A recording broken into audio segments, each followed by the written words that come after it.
E nesse processo de...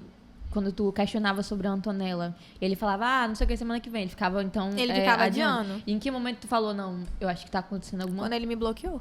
Bloqueou de tudo. Ele me bloqueou de tudo. Quando chegou uma hora que eu tava mandando mensagem, eu mandava mensagem pra advogado dele, mandava mensagem pra família, mandava mensagem pra todo mundo, que eu queria informação da menina, eu não tinha. Aí todo mundo me bloqueou. Todo mundo me bloqueou. Ali tu entendeu, então, que... Bom, ali eu entendi, tipo assim... E antes disso, a gente tinha tentado fazer acordos extrajudiciais para ela voltar para Rio Branco. E todos os acordos que ele tentava me propor, não posso expor os acordos aqui, mas todos os acordos que ele tentava me propor, na mesma hora eu falava, não tem acordo. O acordo que eu quero é que ela volte para a cidade. Outro acordo, sem ser ela retornar para o Acre, eu não quero. E daí aconteceu isso, eu entrei com o processo de busca e apreensão aqui na comarca de Rio Branco. Foi negado, porque o Rio Branco entendeu que não tem competência sobre o processo, tendo em vista que a criança estava em outro estado. Entramos com o processo de busca e apreensão aqui, não foi negado por causa da competência. Fizemos um agravo de instrumento para a segunda instância, foi negado porque não tinha competência também. Por que a gente fez isso? Até então, a gente não sabia que tinha um novo processo em São Paulo. Lembra que eu falei que tinha um processo correndo aqui em Rio Branco de guarda compartilhada? Lá de referência à minha casa, o pai tinha direito à visita? Pois então... Ele entrou com um novo processo na comarca de São Paulo um dia depois que a criança chegou lá. Pedindo guarda unilateral e alegando que a criança já morava com ele. Então, o juiz... Isso é legal, tá? Não é crime fazer, isso é algo legalizado. Inclusive, amanhã na entrevista tem uma advogada que vai explicar melhor sobre isso. Uma entrevista que vai sair. Ele pegou e falou isso no processo. E como foi um pedido liminar... O juiz, ele não ouve a segunda parte, ele não ouve a outra parte. Isso está dentro da lei. E ele pegou e cedeu a guarda provisória para ele. É como se fosse assim. Eu e você, nós temos a Carol, a nossa filha, certo? Deus me eu muito e você... mimada. Você que vai... Tomando todinho aqui. Tá tomando todinho aqui. Eu e você temos uma filha que se chama Carol. A Carol mora comigo, ela é menor de idade, correto? Correto. Você chega para mim e fala assim, Lude, a gente tem uma boa relação até então. Você chega para mim e fala assim, Lude... Eu quero levar a Carol pra ir no cinema comigo hoje à tarde, depois a gente vai tomar um sorvete, aí eu trago ela de volta. Eu falo, tá bom, por que eu não vou falar isso? A gente tem uma boa relação, tu é o pai, eu não sou alienadora parental, então eu vou deixar você sair com a menina. Você pega ela e vai. Você vai, quando chega na hora de eu buscar, a gente não tem guarda regulamentada na justiça. A guarda dela natural é minha, mas a judicial não. A guarda judicial não é de nenhum dos dois. Né? Se não quiser devolver, você não precisa.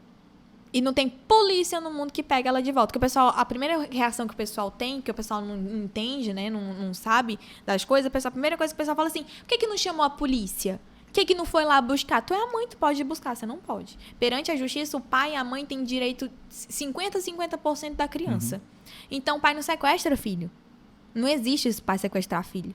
Aí o pessoal até me questiona, tipo, gente leiga, gente que não sabe do negócio, que não sabe como é que funciona a lei, fala assim, por que você não vai buscar a criança? É que sequestra. Você tá falando que ele tá sequestrando a criança. Eu não tô falando que ele sequestrou a criança, tô falando que foi que aconteceu e em que circunstâncias que aconteceu e como que ele conseguiu isso. É isso que eu tô explicando.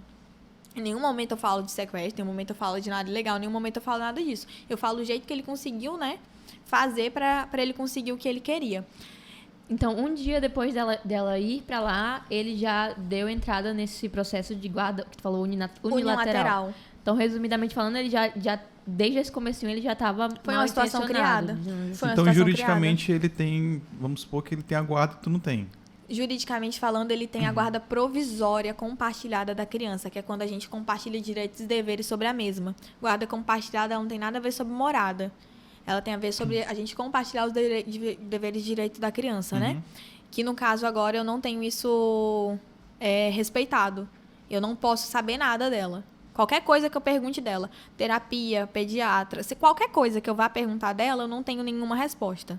Isso desde sempre. Luiz, você consegue pensar, acredito que já tenha se questionado sobre isso, qual é a motivação dele ter se articulado tanto dessa forma, sabe? Porque foi uma coisa que não foi, tipo... Sabe? Foi algo planejado, Foi planejado. Né? Então, tu consegue imaginar de que tu acha que ele fez isso, sei lá, pra te atingir? Tu acha que ele fez isso porque ele sentiu que a filha dele não... Não acredito que seja algo nada desse tipo, não. Porque a gente, se for olhar, ele tem a guarda da filha, dos 2 filhos dele, né? Não é uma história que é minha. Então, não é uma história que eu posso me aprofundar. Não é uma história que eu posso falar. Mas ele tem a guarda dos 2 filhos dele, e são guardas que é mais ou menos o mesmo rolê que o meu. Então... Mas quando tu tava com ele, antes de ter filho com ele, tu já sabia dessa situação? Não. Ainda? Entendi. Não, eu soube de tudo depois.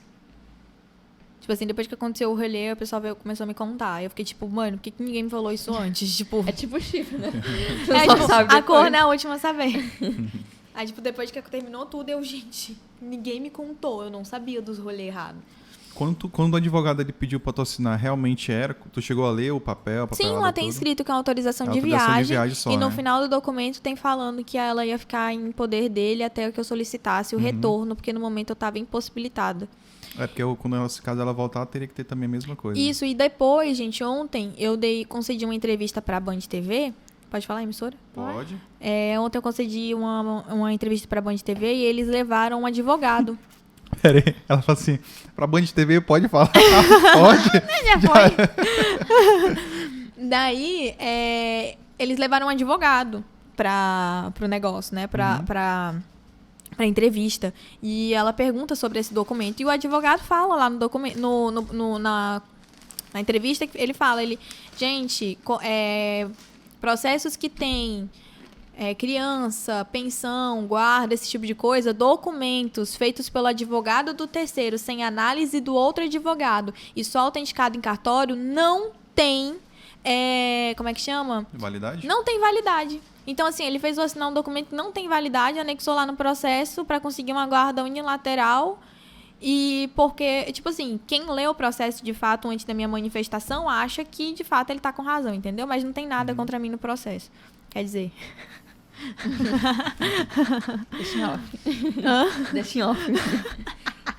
Do que a gente vê nessa história toda, eu particularmente, eu vejo muitas que envolve também muito machismo da parte das pessoas. Não sei se é por aqui ser uma cidade pequena, não sei por você ser uma figura pública, que você já trabalhava. É importante evidenciar que você já trabalhava com a internet, com o Instagram, antes mesmo de tudo isso acontecer, né? Você já tinha a sua carreira como digital influencer consolidada. Não é como se você estivesse se aproveitando dessa situação para se promover, até porque você não precisa. Você já tinha o seu espaço, né? Você já tinha essa visibilidade. E você sente realmente muito, muito machismo da parte das pessoas que conhecem a tua história? Você ouviu o novo disco da Luísa Sonza? Já. A primeira música do disco? Sim. Puta, vagabunda, interesseira, eu fazendo meu trabalho, escutando a sua besteira. Já. Sem talento, sem graça, forçada. Nananana. É exatamente isso. Quando eu ouvi esse álbum da Luísa Sonza, tipo, perfeito. A música Penhasco é perfeita. Eu adorei o álbum. E essa música em específico retrata bem o que a Luísa... Eu sempre defendi a Luísa Sonza. E retrata bem o que ela viveu nesses últimos anos, né? Todos os haters que ela sofreu e tal. Você só por ser mulher, você já sofre. É muito difícil você ser mulher, né? É muito difícil. E a gente tá o estado, o Rio Branco, Acre, ele tá lá em cima no ranking de estados, de cidades mais violentas do Brasil para uma mulher morar. Então, a gente já tá lá em cima no ranking. A gente tá falando de dados, a gente tá falando de estatísticas provadas, né? Então, a gente já tá lá em cima no ranking. Então, além de tudo, da parte... Como é que a gente fala? Da parte...